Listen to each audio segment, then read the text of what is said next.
وہ کسی بھی قیمت پر طاقت حاصل کرنا چاہتا تھا۔ ایک وقت میں وہ یورپ کا سب سے طاقتور لیڈر تھا۔ وہ روم کا ماڈرن جولیس سیزر بننا چاہتا تھا اور اسی کے انداز میں ہاتھ ہلاتا تھا۔ ہٹلر، چرچل، روزویلٹ، علامہ اقبال، غرض کون تھا جو اس کا دیوانہ نہیں تھا؟ اس کے چاہنے والے اس کے ایک اشارے پر مخالفین کی جان لے لیتے اور پھر چوک میں اسے الٹا لٹکا دیتے تھے۔ پھر وقت نے کروٹ بدلی اور اسی چوک میں اسے بھی الٹا لٹکایا گیا۔ سیریز وہ کون تھا میں ہم آپ کو ایک فاشسٹ کی کہانی دکھائیں گے۔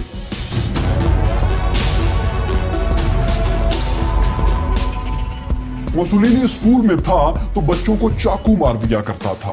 وہ اسکول کا بدماش بچہ تھا، اسی وجہ سے اسے ہر اسکول سے نکال دیا جاتا تھا۔ جب جوان ہوا تو وہی ضدی لڑکا جو سب کو ناپسند تھا، اس کی شخصیت میں ایک جاذبیت سی پیدا ہو گئی۔ وجہ تھی اس کی وجیح شخصیت اور پر اعتماد گفتگو۔ لمبے قد اور مضبوط جسم والے اس نوجوان کی باتوں میں ایک نشہ سا تھا۔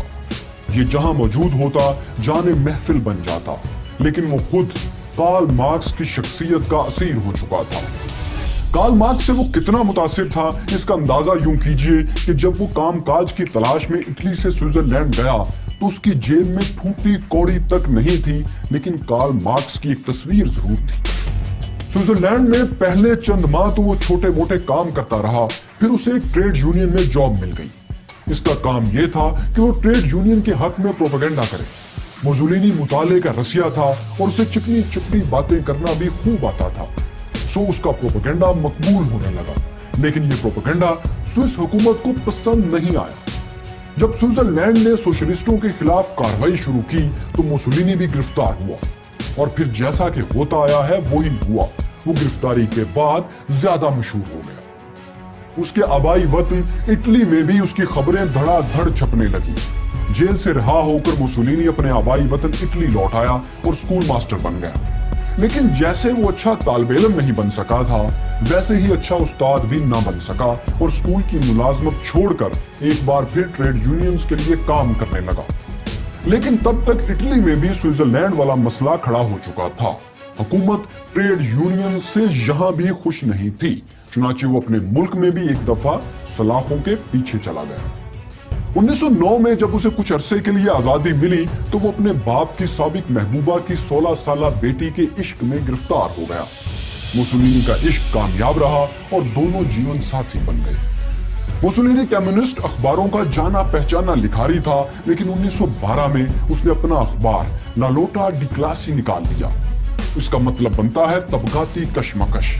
یہ اخبار اس قدر مقبول ہوا کہ سوشلسٹوں نے اسے ایک اور اخبار کا ایڈیٹر بنا دیا جس کا نام تھا اوانتی، یعنی فارورڈ یا ترقی پسند۔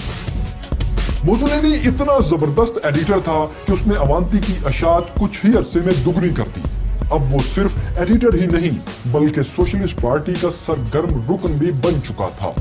موسولینی ایک بڑا انقلابی بننے کی راہ پر گامزن تھا، لیکن اسی دوران پہلی جنگ عظیم چھڑ گئی اور موسولینی کو اپنے عزائم کی تکمیل کے لیے ایک نئی راہ بھی سوجھ گئی۔ سوشلسٹ جنگ کے خلاف تھے، چنانچہ شروع میں موسولینی نے جنگ کی زبردست مخالفت کی، لیکن پھر جب اس نے دیکھا کہ ملک کے امیر طبقے جنگ پر سرمایہ کاری کر رہے ہیں تو اس نے یو ٹرن لیا اور جنگ کی حمایت شروع کر دی۔ اس کے سوشلسٹ ساتھیوں نے اعتراض اٹھایا کہ جناب ہم تو جنگ کے خلاف ہیں۔ ایسے میں موسولینی نے انہیں کارل مارکس ہی کا ایک جملہ سنایا کہ جنگ کے بعد ہی تو انقلاب آتا ہے۔ لیکن سوشلسٹ طبقے نے موسولینی کا جواب قبول نہیں کیا۔ موسولینی سے اخبارات کی ایڈیٹرشپ واپس لے لی گئی، اسے پارٹی سے نکال باہر کیا گیا۔ یہ وہ لمحہ تھا جب موسولینی کو سوشلسٹوں سے شدید نفرت ہو گئی، لیکن شاید اب اسے ان کی ضرورت بھی نہیں تھی، کیونکہ اسے جنگ کی حمایت کرنے والے سرمایہ دار اتحادی مل گئے تھے۔ یہ وہ سرمایہ دار تھے جو اسلحہ اور دیگر اشیاء بیچ کر جنگ کے دنوں میں مال بنا رہے تھے۔ اب موسولینی نے دو کام کیے، ایک تو اپنی تقریر کی صلاحیت سے لوگوں میں جنگی جنون پیدا کیا اور دوسرا کام یہ کیا کہ ہتھیار بند ہو کر میدان جنگ میں خود پہنچ گیا۔ جنگ ختم ہوئی تو اٹلی اور اتحادی جیت چکے تھے۔ موسولینی میدان جنگ سے لوٹا تو اس کا استقبال ایک فاتح کی طرح کیا گیا۔ اس کا قد اب کچھ اور بڑھ چکا تھا۔ लेकिन जंग अजीम के बाद इटली को अपने इत्तेहादियों फ्रांस और बरतानिया से शिकायत पैदा हो गई। वो यूं कि फातह इलाकों में से इटली को बहुत कम हिस्सा मिला था, यानी ऑस्ट्रिया का मुख्तसर सा हिस्सा इटली के हिस्से में आया, जबकि सल्तनते उस्मानिया से छीने गए ज्यादातर इलाके जैसा कि शाम, इराक, फ्रांस और बरतानिया ने आपस में बांट लिए। इसके साथ साथ इटली के लिए जंग के दौरान पैदा होने वाला बड़ा माली बहरान एक आफत बन चुका था। मुसोलिनी ने जंग से पैदा होने वाले माली बहरान को देखा तो उससे भी फायदा उठाया। उसने बजाय लोगों को यह बताने के कि मुल्क जंग और लड़ाइयों की वजह से बहरान का शिकार होते हैं, मुआशरत पर सियासत शुरू कर दी। उसने खतरनाक खेल खेला और जाती शोहरत के लिए लोगों को निजाम से बगावत पर उकसाना शुरू कर दिया। उसने कहा अब इटली को एक डिक्टेटर की जरूरत है जो दुनिया में इटली का वकार बुलंद करे, क्योंकि मौजूदा सिस्टम ने इटली को अक़वाम आलम में रुसवा करके रख दिया है। हालांकि हकीकत ये थी कि जिस जंग के बायस इटली इस हाल को पहुंचा था उसमें मुसोलिनी का पूरा हिस्सा था, लेकिन अब ये उसकी सहर बयानी थी या करिश्माती शख्सियत कि अवाम की एक माकूल तादाद और जज्बाती तादाद उसकी पुरजोश हामी बन चुकी थी। वो अतालवी कौम परस्ती की बर्तरी की बातें करता था और उसके चाहने वालों के दिलों पर ये बातें असर करती थी। जंग के एक साल बाद 1919 में 200 से जायद ऐसे ही साबिक फौजी और सियासी कारकुन इटली के शहर मिलान में जमा हुए। उन्होंने मुसोलिनी के फलसफे पर एक सियासी जमात बनाई और मुसोलिनी को उसका लीडर बना डाला। इस जमात का नाम मुसोलिनी ने फाशिस्ट पार्टी रखा, जिसका मतलब है सलाखों का गट्ठा या एक बंडल। पार्टी को फाशिस्ट का नाम देने की एक वजह यह थी कि मुसोलिनी इसे एक जंगजुओं का ग्रोह ही समझता था जो इनकलाब लेकर आएंगे। जो पार्टी का नाम था वही उसका निशान था, यानी सलाखों का एक बंडल और उसके साथ में एक कुल्हाड़ा। फाशिस्ट पार्टी के दो हिस्से थे, एक सियासी फाशिस्ट और दूसरा अस्करी फाशिस्ट। अस्करी फाशिस्ट स्याह शर्ट्स पहनते थे, इसलिए वो यूरोप में ब्लैक शर्ट्स के नाम से मशहूर हुए। मुसोलिनी ने अपनी पार्टी तो बना ली थी, लेकिन अभी इसमें एक कमी थी, वो ये कि किसी भी कौम परस्त जमात को अपनी ताकत बढ़ाने के लिए एक दुश्मन की जरूरत होती है, जिसे वो अपनी कौम के तमाम मसाइल का जिम्मेदार करार देकर उसके खिलाफ नफरत का लावा तैयार कर सके और फिर बवक्ते जरूरत इस लावे को इस्तेमाल कर सके। मुसोलिनी खुशकिस्मत था, उसे दुश्मन की तलाश के लिए ज्यादा गौर नहीं करना पड़ा, क्योंकि उसका पुराना इश्क कार्ल मार्क्स और नजरिया सोशलिज्म उसके दुश्मन के तौर पर सामने ही मौजूद थे। उन दिनों इटली में सोशलिस्ट अपने हकूक के लिए आए दिन मुजाहरे और हड़तालें करते थे, जिससे फैक्ट्रियों में काम ठप होकर रह जाता। मुसोलिनी ने ऐलान किया कि यही सोशलिस्ट अनासिर इटली के मसाइल के जिम्मेदार हैं, क्योंकि इनके मुजाहरों और हड़तालों की वजह से तरक्की का पहिया रुक चुका है। फाशिस्टों ने जल्द ही सोशलिस्ट ग्रुप्स के खिलाफ खुली जंग छेड़ दी। ट्रेड यूनियंस के दफातर जला दिए गए और सैकड़ों सोशलिस्टों को मार दिया गया। इस सारे फितने में हुकूमत खामोश तमाशाई थी, और उसकी वजह यह थी कि हुकूमत खुद भी मजदूर तबके की हड़तालों से तंग थी और शायद दिल ही दिल में खुश भी हो कि हुकूमत का काम एक तंजीम रजाकाराना कर रही है, तो हमें हाथ हिलाने की जरूरत क्या है। लेकिन वो नहीं जानते थे कि सोशलिज्म के खिलाफ लड़ाई तो सिर्फ एक ट्रेलर है और असल फिल्म अभी बाकी है, क्योंकि दर हकीकत मुसोलिनी पूरे इटली पर कब्जे की तैयारी कर रहा था। उसकी तकरीरें गवाह है कि वो जूलियस सीजर बनना चाहता था, वही जूलियस सीजर जो कबल मसीह में रोमन अंपायर का अजीम शहंशाह था। यूं सादगी या नादानी में हुकूमत ने मुसोलिनी को मौका देकर अपनी ही मौत का सामान कर लिया था। मुसोलिनी की मुसल्लह तंजीम ब्लैक शर्ट्स ने शहरों पर कब्जे शुरू कर दिए। 1920 तक इटली के ज्यादातर इलाके अमली तौर पर फाशिस्टों के कंट्रोल में जा चुके थे और हुकूमत की रिट कहीं भी नहीं थी। 2 साल बाद मुसोलिनी ने हुकूमत को अल्टीमेटम दे दिया कि अगर उसने इस्तीफा देकर हुकूमत उसके हवाले ना की तो उसके हामी रोम की तरफ मार्च शुरू कर देंगे और जबरदस्ती इक़्तिदार छीन लेंगे। मुसोलिनी का यह ऐलान दरअसल इटली के मरकजी शहर पर चढ़ाई और कब्जे का ऐलान था। 28 अक्टूबर 1922 को फाशिस्ट पार्टी के हजारों मुसल्लह कारकुन यानी ब्लैक शर्ट्स रोम के बाहर जमा हो चुके थे। انہیں اپنے لیڈر کی طرف سے کال کا انتظار تھا، لیکن ان کا لیڈر اپنے ہیڈ کوارٹر میلان میں کسی اور کا انتظار کر رہا تھا۔ اور پھر وہ ٹیلی گرام آ گیا جس کا اسے انتظار تھا۔ ٹیلی گرام پڑھ کر موسولینی کی خوشی کی انتہا نہ رہی، کیونکہ اب اسے روم پر چڑھائی کی ضرورت نہیں تھی۔ اٹلی کی فوج وزیر اعظم کے نہیں بادشاہ کے ماتحت ہوتی تھی، اور بادشاہ ایمانوئل سوئم نے لکھا تھا کہ اگر موسولینی روم کی طرف مارچ کا ارادہ ترک کر دے تو اسے وزیر اعظم بنا دیا جائے گا۔ موسولینی بن ٹھن کر روم پہنچا، بادشاہ سے ملاقات کی اور وزارت عظمیٰ کی کرسی سنبھالی، لیکن ساتھ ہی یہ شرط بھی رکھ دی کہ اسے 1 سال تک ڈکٹیٹر جیسے اختیارات حاصل ہوں گے۔ فاشسٹ پارٹی پوری فوج کا روپ دھار چکی تھی اور بادشاہ بھی بے بس دکھائی دیتا تھا، سو اس نے تمام شرطیں مان لی۔ ڈکٹیٹر بننے کے بعد موسولینی نے اپنی پہلی کابینہ تشکیل دی تو اس میں اکثریت ان لوگوں کی تھی جو اس کی پارٹی کے پرانے کارکن نہیں تھے، بلکہ بہت سے تو سرے سے پارٹی کارکن تک نہیں تھے۔ یعنی نرنگی سیاست دوران تو دیکھیے، منزل انہیں ملی جو شریک سفر نہ تھے۔ 1924 میں جب پارلیمنٹ کے الیکشن ہوئے تو موسولینی نے بزور طاقت کھلی دھاندلی کروائی اور اپنے زیادہ تر امیدوار جتوا لیے۔ اب پارلیمنٹ میں بھی موسولینی کے ارکان کی اکثریت تھی، اس کے لیے قانون بدلنا آسان ہو چکا تھا، اور اب وہ 1 سال کے لیے نہیں بلکہ مستقل ڈکٹیٹر بن چکا تھا۔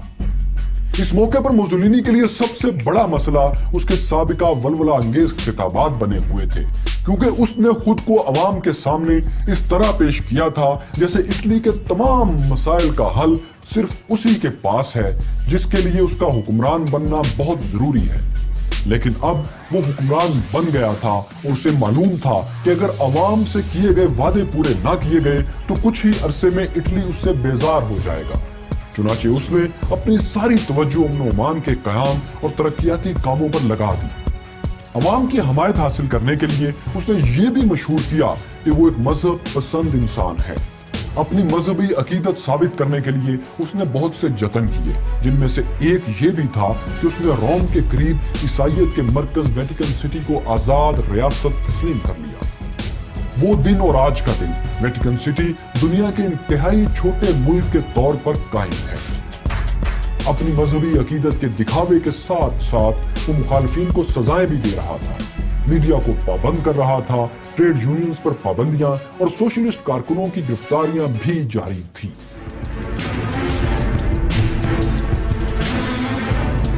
جس وقت موسولینی اٹلی کا حکمران بنا تو یہ دنیا میں بہت نازک وقت تھا۔ سوویت روس میں کمیونسٹ انقلاب آ چکا تھا جو کہ سوشلزم ہی کی ایک شدت پسند شکل ہے، اس لیے یورپی طاقتیں اور امریکہ ہر اس شخص کو اپنا اتحادی سمجھ رہے تھے جو سوشلزم کو کچلنے میں ان کا ساتھ دے سکے۔ شاید یہی وجہ تھی کہ موسولینی کی حکومت میں آنے کا مغربی طاقتوں نے کھل کر خیر مقدم کیا۔ عیسائیوں کے روحانی پیشوا پوپ 11 نے موسولینی کو سینٹ بائی دا پروویڈنس قرار دیا۔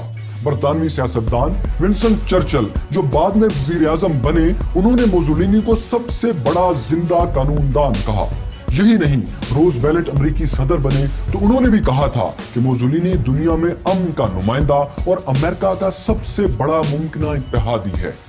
موسولینی کی شخصیت اور انقلاب اتنا متاثر کن تھا کہ علامہ اقبال جب 1931 میں گولڈ میز کانفرنس کے لیے لندن آئے تو وہ موسولینی سے ملاقات کرنے کے لیے اٹلی بھی گئے۔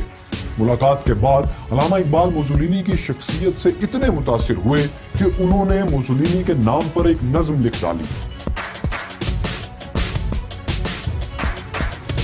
موسولینی کے مداحوں میں صرف علامہ اقبال، چرچل اور روز ویلٹ ہی شامل نہیں تھے، بلکہ جرمنی کا ایک نوجوان سابق فوجی بھی اس میں شامل تھا جو موسولینی کے نقش قدم پر چلنا بھی چاہتا تھا، اور اس کا نام تھا ایڈولف ہٹلر۔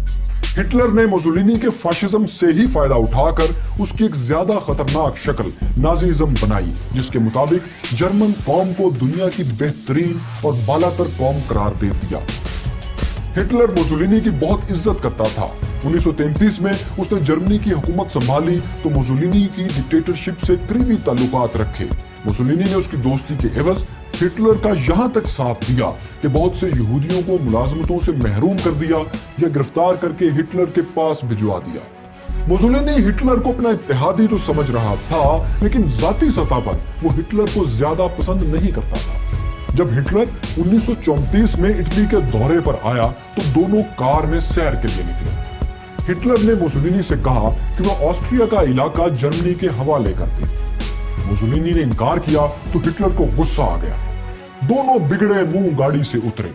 बाद में जब मुसोलिनी से पूछा गया कि मामला क्या हुआ था, तो उसने जवाब दिया, हिटलर एक मामूली पागल मस्खरे के सिवा कुछ भी नहीं। अलबत्ता कुछ अरसे बाद मुसोलिनी ने ऑस्ट्रिया का इलाका जर्मनी के हवाले कर दिया, जिससे दोनों के ताल्लुकात फिर से बेहतर हो गए। मुसोलिनी ने अब इटली की सरहदों से बाहर सोचना शुरू कर दिया था।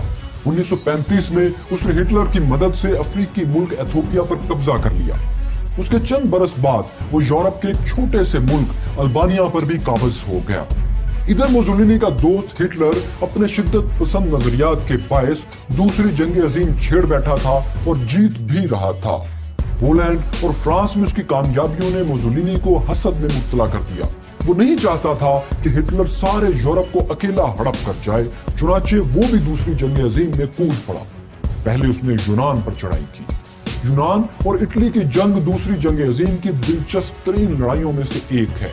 एक तरफ इटली जैसी ताकत और दूसरी तरफ यूनान जैसा कमजोर मुल्क। मुसोलिनी ने यूनानी सियासतदानों और जर्नैलों को यह फराख दिलाना पेशकश भी की कि अगर वो यूनान को उसके हवाले कर दें तो उन्हें माला माल कर दिया जाएगा।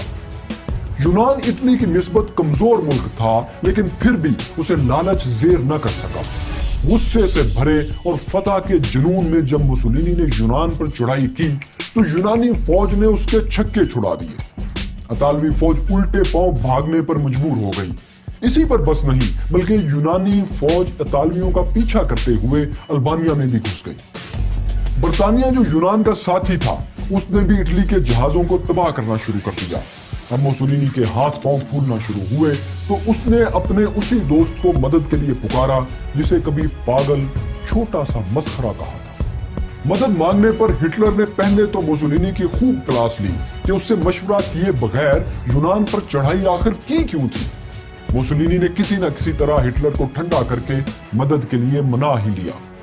1941 में जर्मन फौज मुसोलिनी की मदद को आई, यूनान पर हमला किया और सिर्फ 3 हफ्तों में यूनान फतह करके अपना परचम लहरा दिया। लेकिन यूनान की शिकस्त मुसोलिनी की करिश्माती शख्सियत में पहली दरार डाल गई। अब अवाम का एतबार उससे उठने लगा था। मुसोलिनी का जहर अब अपने मुल्क में टूटने लगा तो मद्दे मुकाबल कुव्वतें ज्यादा ताकतवर हो गईं। 3 बरस के अंदर अंदर मुसोलिनी की फौजों को सोमालिया, इथोपिया, शुमाली अफ्रीका और रूस में भी इबरतनाक शिकस्त हुई। लेकिन ऊंट की कमर पर आखिरी तिनका 1943 में गिरा, जब अमरीकी और बरतानवी अफवाज ने इटली के जजीरे सिसिली पर हमला कर दिया और करिश्माती शख्सियत वाला मुसोलिनी सवाए तमाशाई के कुछ न कर सका। इस पर फाशिस्ट ग्रैंड काउंसिल का एक इजलास हुआ। इजलास में तय पाया कि अगर अमेरिका और बरतानिया की दुश्मनी से बचना है तो मुसोलिनी को कुर्सी से हटाना होगा। चुनाचे मुसोलिनी को बरतरफ कर दिया गया। मुसोलिनी ने फैसला मानने से इनकार कर दिया क्योंकि वो अपनी जात में एक डिक्टेटर था। वो अब भी यही समझता था कि हुकूमत उसी की है, इसलिए वो पार्टी और काउंसिल के फैसले को नजरअंदाज करते हुए अगले रोज अपने दफ्तर पहुंच गया। लेकिन अब इटली का बादशाह भी उसके खिलाफ हो चुका था और मुसलसल शिकस्तों के बायस ब्लैक शर्ट्स भी कमजोर हो चुके थे। बादशाह के हुक्म पर मुसोलिनी को गिरफ्तार करके दारुल हुकूमत से दूर एक पहाड़ी इलाके में कैद कर दिया गया। मुसोलिनी की गिरफ्तारी की खबर आम हुई तो खौफ का बुत धड़ाम से जमीन बोस हो गया। अवाम ने मुल्क भर में मुसोलिनी के मुजस्मे गिराना और तस्वीर मस्ख करना शुरू कर दी। ऐसे में मुसोलिनी के काम उसका वही पागल दोस्त आया। हिटलर ने कमांडोज भेजे जो उसे आजाद करवाकर जर्मनी के शहर म्यूनिख ले आए। फिर हिटलर की फौज ने शुमाली इटली पर कब्जा किया और मुसोलिनी को उसका हुक्मरान बना दिया। अब देखिए कि वही मुसोलिनी जो कल तक रोमन सल्तनत कायम करने के ख्वाब देखा करता था और खुद को जूलियस सीजर, अगस्टस और कॉन्स्टेंटाइन जैसे फातिहीन के रूप में देखना चाहता था, अब हिटलर की कठपुतली बनकर रह गया था। उस पर मुसोलिनी के साबिक मद्दाह चर्चिल ने फप्ती भी कसी कि मुसोलिनी की हैसियत अब हिटलर के एक तुफैली या मुजारे जैसी है। Boastful Mussolini had crumpled already. He is now but a lackey and a serf, the merest utensil of his master's will. वक्त गुजरता रहा और 1945 का साल आ गया। जर्मन, जो शुरू में जंग अजीम दोयम का सबसे बड़ा खिलाड़ी साबित हुआ था, अब मैदान छोड़ रहा था। हिटलर की फौज हर जगह से पसपा हो रही थी और मुसोलिनी, जो जिंदा ही हिटलर की मदद से था, बेजारो मददगार होता जा रहा था।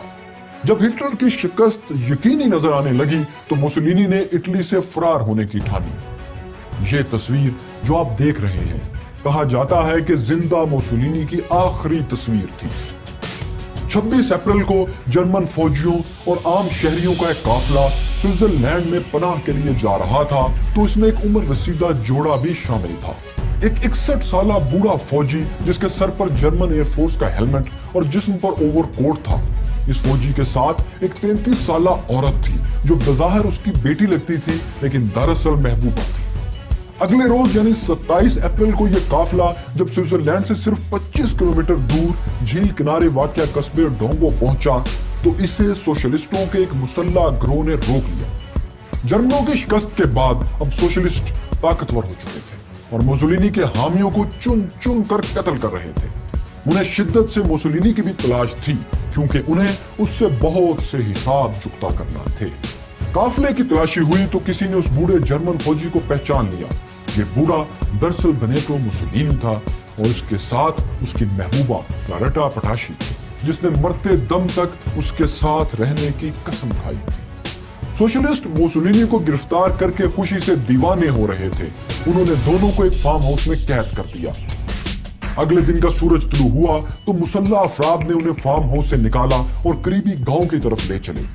वहां इस जोड़े को पत्थर की एक दीवार के साथ खड़ा होने का हुक्म दिया गया।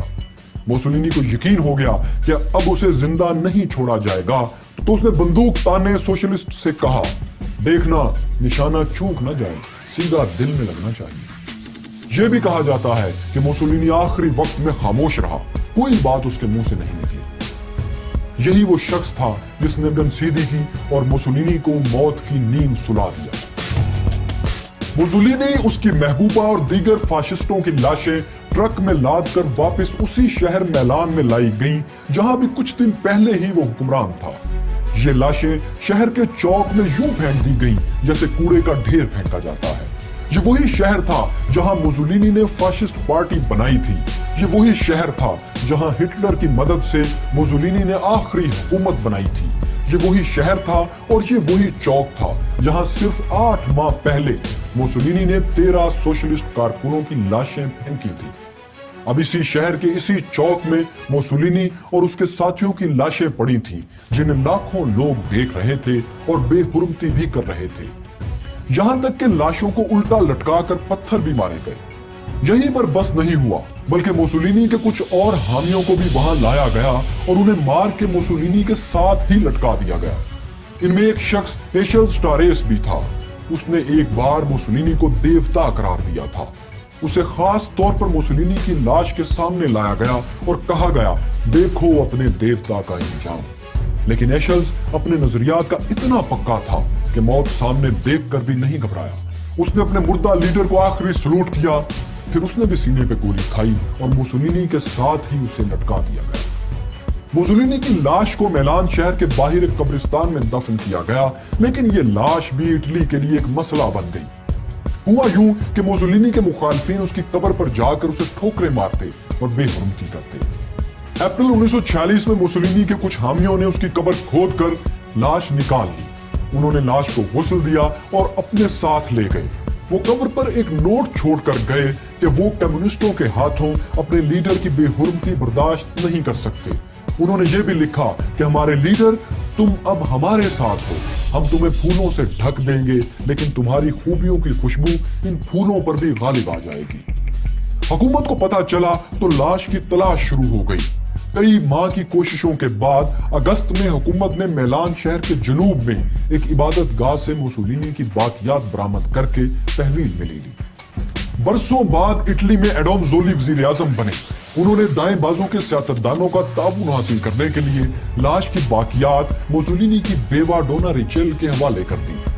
1957 में इन बाकियात को रोमांगना में मुसोलिनी के खानदानी कब्रिस्तान में दफन कर दिया गया। कब्र पर मुसोलिनी का मुजस्मा और पार्टी निशानात भी नस्ब कर दिए गए। वो जगह जहां मुसोलिनी को गोलियों का निशाना बनाया गया था, वहां अब एक स्याह सलीब नस्ब है। मुसोलिनी का एक बेटा रोमानो मुसोलिनी इटली का मशहूर पियानिस्ट और फिल्म प्रोड्यूसर बना। मुसोलिनी की पोती एलिजा एंड्रा मुसोलिनी इटली की तरफ से यूरोपीय पार्लियामेंट के रुकन मुंतखब हो चुकी हैं। मिलान शहर के रेलवे स्टेशन में आज भी मुसोलिनी की तस्वीर आवेजा है, अगरचा किसी ने उस तस्वीर की आंखें निकाल ली हैं। आज दुनिया में फाशिस्ट नजरिया एक नाकाबिले कबूल रवैया माना जाता है, जबकि इटली में एक तबका आज भी फाशिस्ट पार्टी के बानी मुसोलिनी को दुरुस्त मानता है, उसकी कब्र पर तकरीबात मुनक्किद करता है और समझता है कि मुसोलिनी के नजरियात का दौर वापस आएगा तो इटली अपनी अजमत रफ्ता की तरफ पलटेगा। आपके ख्याल में मुसोलिनी एक जालिम था या एक ऐसा इनकलाबी जिसका इनकलाब नाकाम हो गया? कमेंट्स में जरूर लिखें। अगर आप उस दौर के एक और इनकलाब पसंद चे गुवेरा के हालात जानना चाहते हैं तो यहाँ क्लिक कीजिए। अगर आप ये जानना चाहते हैं कि भुट्टो के आखिरी बेटे के आखिरी दिनों की कहानी क्या थी तो यहाँ क्लिक कीजिए। और अगर आप मुसोलिनी से भी बड़े फाशिस्ट हिटलर के बारे में जानना चाहते हैं तो हमारी अगली किस्त का इंतजार कीजिए।